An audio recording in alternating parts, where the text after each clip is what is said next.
speed slow that is really reliable on that E. You basically can't be tower dove. You can trade him back. I really want good. this. This fits a team comp to dive so things in. Victor Jinx has great follow-up. You buy a Warden's Mail, you stack up armor, you will survive this lane for sure.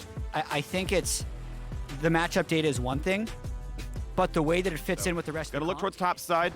Should have expectations that this is where he's headed, but FakeGod must push the wave in. Here comes the push. Do they have enough? Now FakeGod puts on a slow, but he's still gonna get pulled right back in. He flashes for nothing. He gets Kumo to flash to chase. Not sure if that was needed, but first blood on the board on the Tryndamere. It's really the side, but bombs are on cooldown. No way to double up, so doesn't really matter. I mean, I don't know if it's a miscoordination or they just simply said, look, I'm just going to walk by, let's deal some damage, whatever. But the bomb reset was on cooldown when the gank came in, and I assume they were chatting with each other, so give them benefit of the doubt, say, yeah, it's just damage, peace out, whatever. It's not like he burned Ghost for it, right? Yeah. But yeah, not much of a gank. Zillion's also not easy. Also true. We have a Zillion player. And River pushing away. First smite burn just to start it earlier. Second smite coming up soon. Very interesting, actually, the way that this progressed. So they didn't have, like, Dignitas doesn't have any pressure through top lane, so it's the Tryndamere more than anything that is allowing them to pressure Dig off of this. And this is a big for a potential snowball opportunity for Flyquest. They get this Herald. They've already taken a plate and a half from top lane. If they can get off of that play, still the can't steal's pretty nice. 200 gold difference, not too bad. And now look at this. toucouille gonna get his ulti down in time. Puts the ulti down. Will they have enough good damage? Can they get the last? Yes, they can. The lance gonna hit him. And he just never flashed. Didn't know if he didn't think he could dodge it or if he thought he'd get followed anyway. Saves the summoner, but gets the kill over to Dignitas. Pointing out the hull breaker as well up top. Kumo's really going to want to try and make some progress with that, but it is getting increasingly difficult as Malphite builds up more wave clear, actually, and more armor, because if the turret's never sitting with minions in front of it, then it's hard for Kumo to hit it. And Dragon number 2, Dignitas right on track. Well done to Dignitas. Now, Malphite is losing his early lane, but that is expected based on facing Tryndamere and the early ganks. However, Jarvan can fall off a cliff, and I think Zillion outscales a Victor, so there are some things going back Flyquest way as well. I think it is a close game right now between these squads. Biofrost Wing over to join the team as mid's going to crash in, and once again, looking for some plays on a toucouille. Pretty good damage down to 400. Once again, they can go for a flash dunk into the ulti.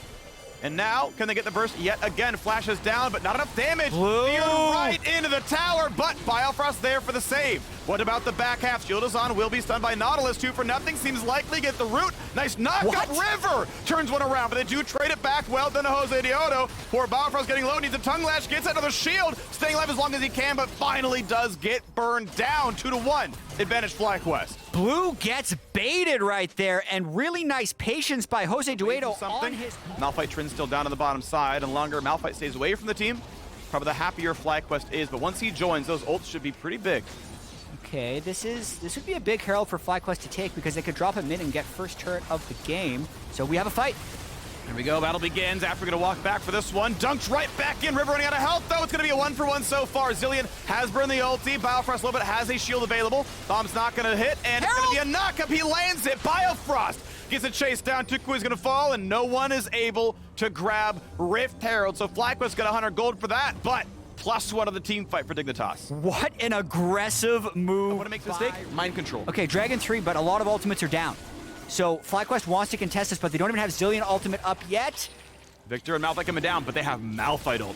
FakeGod is going to be a difference maker here. I think Kumo's not yet on his own Gale Force. I think Flyquest flipped this. Okay, they're coming in. Malphite ult hits on it too. They're going to delete aphromoo. Kumo coming from behind. Can they kite it out? Stopwatch burn. Be careful for River. As Josedeodo's going to be next up. He's got the revive available. It's going to time out. They've traded back on a Jarvan. Biofrost tries to stay alive. Kumo puts the ulti on. Doesn't even have to burn it. It's actually Flyquest who win the fight. These teams going back and forth. Wow, huge fight win for Flyquest right there. They got so much AoE off in that corridor. Even though the Zillion is a solo AP for Flyquest, they got huge value out of the bombs right there and were able to take down enough members of Dignitas. What else do they do as a champion? And so the skills of as a tank player is, okay, I can clear under the tower.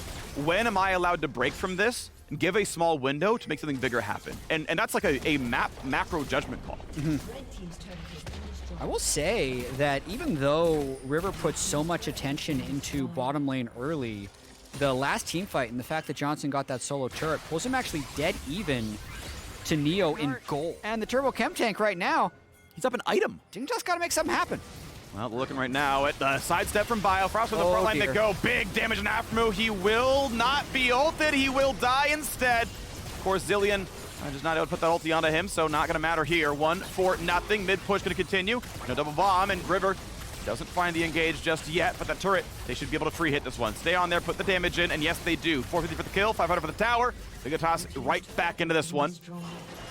Bot lane answered enough. In front-to-back fight, so Kumo's trying to flank behind them. It's about who can mark Kumo. I think if FakeGod just marks Kumo off the side, they should be generally okay. Looks like it's going to be a smite fight, though. Yeah, they're flipping it. And it's going to be grabbed nicely down to Josedeodo. And they go in for the dive. A dunk onto 2 is going to be enough damage, though. Fearing right back in, trying to burn him down. Malphite ulti hits 2. And here comes Kumo. 1 for 1 so far, but he cannot hit much of the front line. Slowed down, they kite him. He goes for Bio, finds one, pops the ult, and then just lock him down. But a stopwatch buys a lot of time. Kumo has to jump over to stay alive. Oh, the Gale Force doesn't kill. It's not enough damage, but Malphite is literally unkillable and walks through the back line, plays the bruiser. Flyquest lucky to win that smite because the team fight goes 3-3. Once they had FakeGod in front, but now that it's 5v5, they're trying to do everything they can. They're just going to start up Baron, hope for Flyquest to come in. Surely they're looking for a turn. River on the flank. Watch the Jarvan.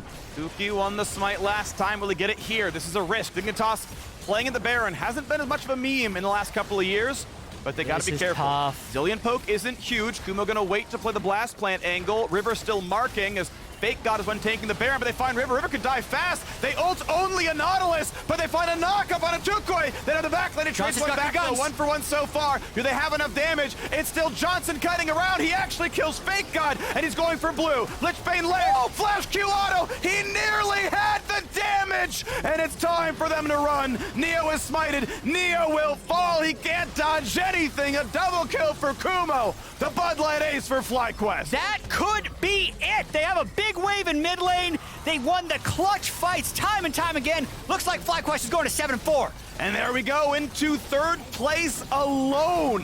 7-4, the 3rd best record in the LCS. They will knock down the turrets. They will have Jose heal off the turrets. Thank you, toucouille. And it's going to be Nexus falling Flyquest. 7-4. Huge bounce back week for Flyquest Freak. 5-1 before Super Week. 3-game losing streak.